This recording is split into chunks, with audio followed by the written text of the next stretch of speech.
जोहार नमस्कार। झारखंड समेत देश दुनिया की तमाम बड़ी खबरों में से कुछ प्रमुख खबरों पर आइए नजर डालते हैं। जोहार दर्शकों, स्वागत है आपका आज के ताज़ा समाचार बुलेटिन में। हम आपके लिए लेकर आए हैं झारखंड और देश दुनिया की बड़ी एवं महत्वपूर्ण खबरें। तो चलिए बिना देर किए शुरू करते हैं। सबसे पहले बात झारखंड की। T20 वर्ल्ड कप में भारत की शानदार जीत के बाद रांची का अल्बर्ट एक्का चौक जश्न का केंद्र बन गया, जहां बड़ी संख्या में क्रिकेट प्रेमियों ने आतिशबाजी और ढोल नगाड़ों के साथ खुशियां मनाईं। इस ऐतिहासिक मौके पर बच्चों से लेकर बुजुर्गों तक ने सड़कों पर उतरकर तिरंगा लहराया और भारत माता की जय के नारों के साथ माहौल को उत्साह से भर दिया। शहर के विभिन्न इलाकों में देर रात तक मिठाइयां बांटी गईं और लोगों ने टीम इंडिया की इस सफलता को देश के लिए बड़े गर्व का पल बताया। अंतर्राष्ट्रीय महिला दिवस 2026 के अवसर पर रांची रेल मंडल ने एक ऐतिहासिक पहल करते हुए रांची से ईरगांव के बीच चलने वाली यात्री ट्रेन का संपूर्ण संचालन महिला टीम को सौंपा, जिसमें लोको पायलट से लेकर सुरक्षा बल RPF तक सभी महिलाएं शामिल थीं। लगभग 58 किलोमीटर की इस सफल यात्रा को रेलवे अधिकारियों ने महिला सशक्तिकरण की दिशा में एक बड़ा कदम बताया और महिला रेलकर्मियों ने हर क्षेत्र में अपनी बढ़ती भागीदारी पर गर्व व्यक्त किया। झारखंड में नगर निकाय चुनाव संपन्न होने से 15वें वित्त आयोग के तहत मिलने वाली 1600 करोड़ रुपये से अधिक की रुकी हुई राशि का रास्ता साफ हो गया है, जिससे अब नवनिर्वाचित जनप्रतिनिधि अपने क्षेत्रों के विकास कार्यों को गति दे सकेंगे। इस अनुदान का उपयोग मुख्य रूप से पेयजल, स्वच्छता और बुनियादी ढांचे के सुधार के लिए किया जाएगा, जो निर्वाचित बोर्ड न होने के कारण लंबे समय से लंबित था। कुछ इसी तरह ग्रामीण क्षेत्रों में पंचायत प्रतिनिधियों को भी गांव के विकास के लिए फंड मिल जाता है, तो अबुवा राज की परिकल्पना सफल नजर आती। झारखंड मौसम विज्ञान केंद्र के अनुसार 8 से 11 मार्च के बीच रांची सहित राज्य के मध्य, दक्षिणी और उत्तर पूर्वी जिलों में बादल छाने, मेघगर्जन और वज्रपात के साथ हल्की बारिश व 30 से 40 किलोमीटर घंटा की रफ्तार से तेज हवाएं चलने की संभावना है, जिसके लिए येलो अलर्ट जारी किया गया है। हालांकि 12 मार्च से मौसम पुनः शुष्क और साफ हो जाएगा। धनबाद रेल पुलिस में स्थायी SP और अन्य उच्चाधिकारियों के अभाव तथा 50% से कम मैन पावर के कारण 450 किलोमीटर लंबे रेल क्षेत्र की सुरक्षा व्यवस्था चरमरा गई है। प्रशासनिक शून्यता के चलते जवानों को 2 महीने से वेतन नहीं मिला है और मार्च क्लोजिंग से पहले बजट सरेंडर होने के खतरे के साथ साथ कर्मियों के इंक्रीमेंट और सेवानिवृत्ति जैसे महत्वपूर्ण कार्य भी ठप पड़े हैं। होली के बाद झारखंड से दिल्ली, मुंबई और बेंगलुरु जैसे महानगरों को लौटने वाले लाखों यात्री ट्रेनों में लंबी वेटिंग लिस्ट और फ्लाइट के 2 गुने से 2.5 गुना तक बड़े किराए के कारण भारी किल्लत का सामना कर रहे हैं। इस संकट को देखते हुए यात्रियों और रेल संगठनों ने दक्षिण भारत व अन्य प्रमुख शहरों के लिए विशेष ट्रेनें चलाने की मांग की है, ताकि छात्र और कामकाजी लोग समय पर गंतव्य तक पहुंच सकें।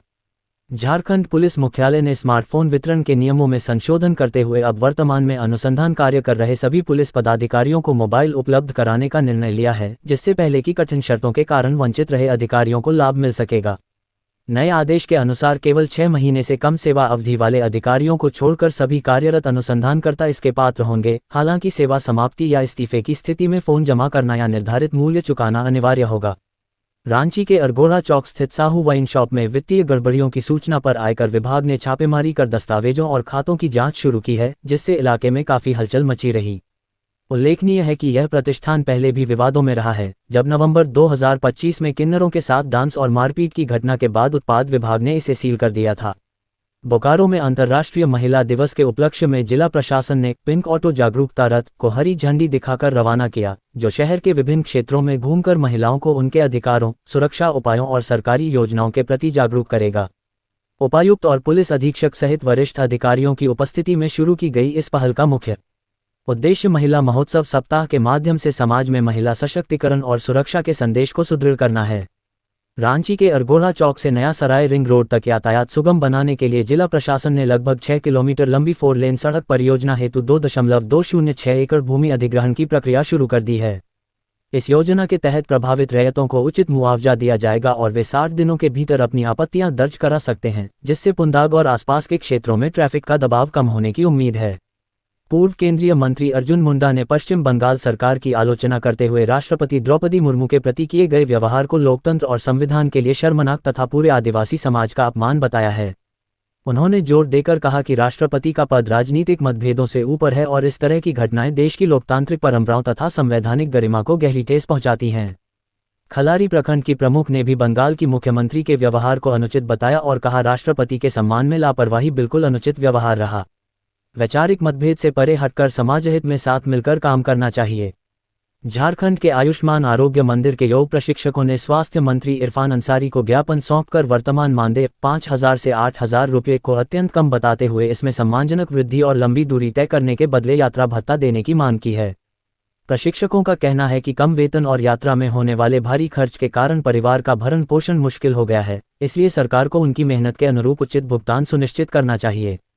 चाईबासा के पिल्लई हॉल में आयोजित जल महोत्सव पखवाड़ा के उद्घाटन समारोह में मंत्री दीपक बिरू ने जल संरक्षण की चुनौतियों पर जोर देते हुए उत्कृष्ट कार्य करने वाली जलसहिया और मुखियाओं को सम्मानित किया। अंतर्राष्ट्रीय महिला दिवस के उपलक्ष्य में आयोजित इस कार्यक्रम में उपस्थित लोगों को जल शपथ दिलाई गई और 22 मार्च तक चलने वाले इस अभियान के माध्यम से ग्रामीणों को जल संचयन व योजनाओं के रखरखाव के प्रति जागरूक करने का लक्ष्य रखा गया। अंतर्राष्ट्रीय महिला दिवस के अवसर पर देवघर में इन व्हील क्लब द्वारा साड़ी स्वैग वॉकथॉन का आयोजन किया गया, जिसमें महिलाओं ने पारंपरिक परिधान में उत्साहपूर्वक हिस्सा लेकर सर्वाइकल कैंसर के प्रति जागरूकता का संदेश दिया। इंडो स्टेडियम से आर मित्रा स्कूल तक निकली इस रैली का मुख्य उद्देश्य महिलाओं को गंभीर बीमारियों के लक्षणों, पहचान और समय पर इलाज के प्रति शिक्षित एवं सजग बनाना था।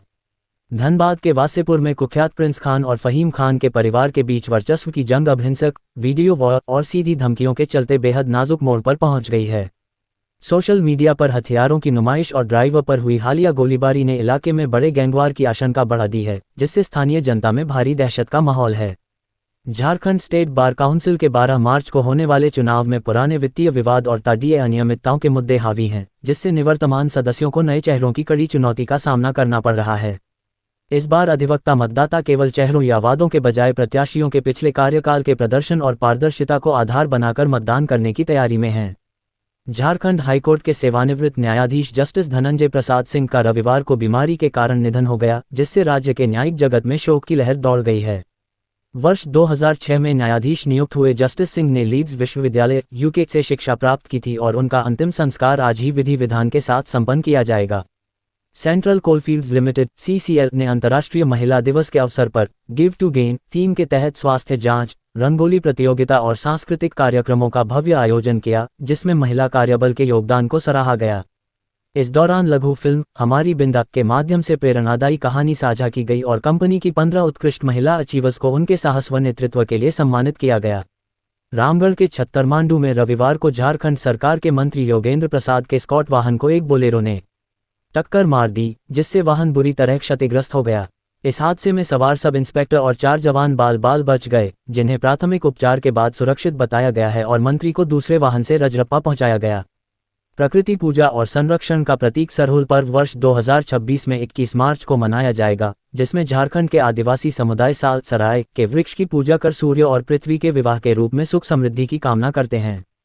इस उत्सव के दौरान पाहन द्वारा जल के घड़ों से भविष्य की भविष्यवाणी करने की परंपरा के साथ साथ पारंपरिक नृत्य, संगीत, सरना फूलों से श्रृंगार और सामूहिक भोज के माध्यम से सांस्कृतिक सामूहिकता और पर्यावरण के प्रति सम्मान प्रकट किया जाता है। देवघर नगर निगम में 13 मार्च को होने वाले डिप्टी मेयर चुनाव के लिए पार्षदों के बीच जबरदस्त लॉबिंग शुरू हो गई है, जिसमें जातिगत समीकरणों के साथ साथ समर्थन के बदले लाखों रुपयों और वाहनों के ऑफर की चर्चाएं जोरों पर हैं। सिद्धांतों की राजनीति और पैसों की पोटली के बीच मचे इस घमासान में कई अनुभवी उम्मीदवार बैकफुट पर हैं, जबकि पार्षद बहुमत हासिल करने के लिए भारी मोलभाव कर रहे हैं। पश्चिमी सिंहभूम के नोवामुंडी में अंधविश्वास की एक विचलित करने वाली घटना सामने आई है, जहां एक युवती पर भूत सवार होने के शक में उसके अपने ही भाई भाभी ने उसे कपड़े की रस्सी से बांधकर झाड़ फूंक के लिए ले जाने की कोशिश की। यह मामला ग्रामीण क्षेत्रों में आधुनिक समय में भी वैज्ञानिक सोच की कमी और मानसिक स्वास्थ्य के प्रति जागरूकता के अभाव को गहराई से उजागर करता है। अब देखिए राष्ट्रीय एवं अंतर्राष्ट्रीय सुर्खियां। सूर्य कुमार यादव की कप्तानी में भारत ने न्यूजीलैंड को 96 रनों के बड़े अंतर से हराकर तीसरी बार T20 वर्ल्ड कप का खिताब अपने नाम कर इतिहास रच दिया है। संजू सैमसन की 89 रनों की धमाकेदार पारी और गेंदबाजों के शानदार प्रदर्शन की बदौलत भारत घरेलू सरजमी पर यह खिताब जीतने वाला पहला मेजबान देश बन गया है। प्रधानमंत्री नरेंद्र मोदी ने संजू सैमसन की शानदार बल्लेबाजी और जसप्रीत बुमराह की घातक गेंदबाजी के दम पर न्यूजीलैंड को हराकर तीसरी बार T20 विश्व कप जीतने वाली भारतीय टीम को ऐतिहासिक जीत की बधाई दी। संसद के बजट सत्र के दूसरे चरण में स्पीकर ओम बिरला के खिलाफ विपक्ष द्वारा लाए गए अविश्वास प्रस्ताव और पश्चिम बंगाल में सब मुद्दे पर तीखी बहस होने के आसार हैं। इसके साथ ही इजराइल ईरान संघर्ष के कारण बढ़ती तेल की कीमतों और राष्ट्रपति के प्रोटोकॉल उल्लंघन जैसे विषयों पर भी सत्ता पक्ष और विपक्ष के बीच भारी हंगामे की संभावना है। रूस ने पश्चिम एशिया में बढ़ते तनाव और अंतर्राष्ट्रीय कानून की विफलता पर गहरी चिंता जताते हुए वैश्विक सुरक्षा के लिए अमेरिका, चीन, फ्रांस और ब्रिटेन प5 के साथ तत्काल शिखर बैठक बुलाने की मांग की है। क्रेमलिन के अनुसार अंतर्राष्ट्रीय कानून का अस्तित्व अब केवल कागजों तक सीमित रह गया है, इसलिए विश्व की स्थिरता बनाए रखने के लिए शक्तिशाली देशों के बीच सीधा संवाद और समन्वय अनिवार्य है। मुख्यमंत्री नीतीश कुमार के बेटे निशांत कुमार ने रविवार को औपचारिक रूप से जदयू की सदस्यता ग्रहण कर ली है और उन्होंने एक कार्यकर्ता के रूप में अपने पिता के कार्यों को आगे बढ़ाने व पूरे बिहार का दौरा करने का संकल्प लिया है। इस अवसर पर पार्टी कार्यालय में भारी उत्साह देखा गया, जहां समर्थकों ने हाथी घोड़ों के साथ पहुंचकर नए नेतृत्व का स्वागत किया और जदयू नेताओं ने इसे संगठन की मजबूती के लिए एक अहम कदम बताया। ये थी आज की बड़ी खबरें। अगर आप ऐसे ही अपडेट्स पाना चाहते हैं तो हमारे YouTube चैनल को सब्सक्राइब करें, Facebook पेज को लाइक करें और इस वीडियो को लाइक एवं शेयर जरूर करें। फिर मिलेंगे अगले बुलेटिन में, तब तक के लिए जोहार और नमस्ते। जो है तैयार रहिए। अपना नाम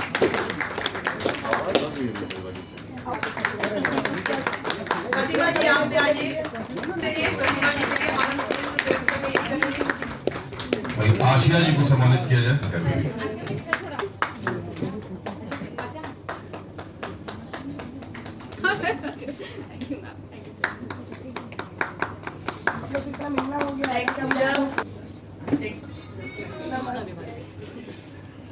ममता कुमारी,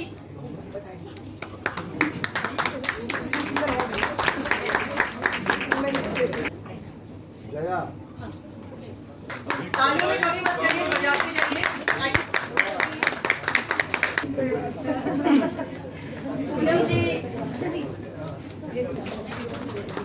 प्रियंका सिसोदिया, मैं आशीर्वाद दूंगी आपसे। कामनाएं क्या होती है? आशीर्वाद इधर इधर इधर इधर अब होते ही रहेगा और आशीर्वाद भी मिलता ही रुचि शर्मा, रहेगा। रुकिए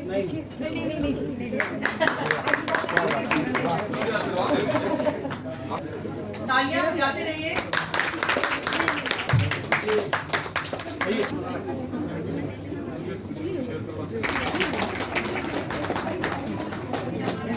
आरजे दीपा, तालियां नहीं बज रही है, थक गए इंतजार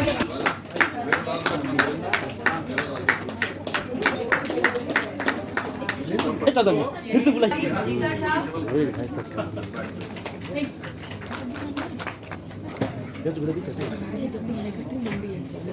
ईशान,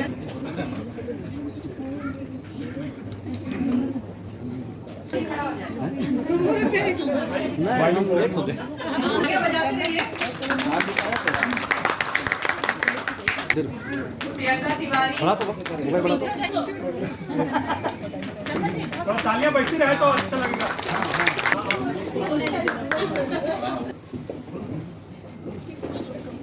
दीदी आगे बढ़ो। आगे बोलिए। महिमा, शिखा झा,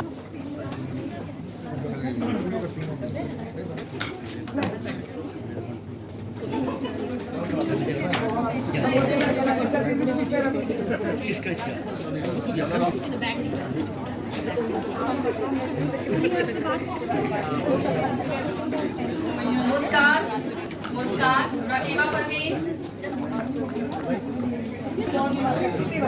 मैं बोलती थी इस तरह सवालों की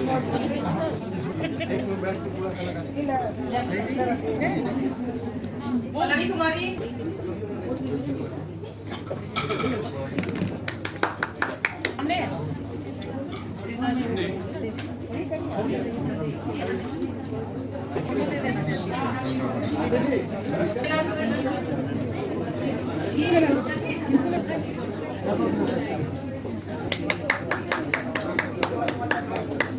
अच्छा, अगर किसी का नाम छूटा है तो प्लीज बता दें, मानवीय भूल समझ के।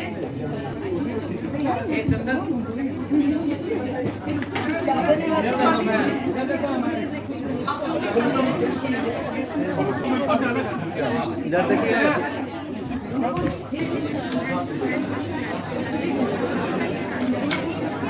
का नाम छूटा है क्या?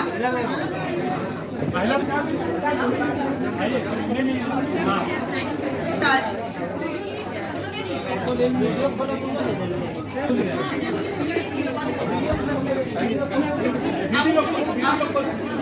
सुषमा जी, ललिता जी, आपको हमारी ये खबर हमें कमेंट बॉक्स में लिखकर ज़रूर से बताएं और ऐसे ही नवीनतम ताज़ा अपडेट्स खास खबरों से रूबरू बने रहने के लिए बने रहें हमारे संग। कैमरा के पीछे से मेरा सहयोग कर रहे अजय महतो, आनंद चौहान के साथ मैं यजत पिंटू रांची।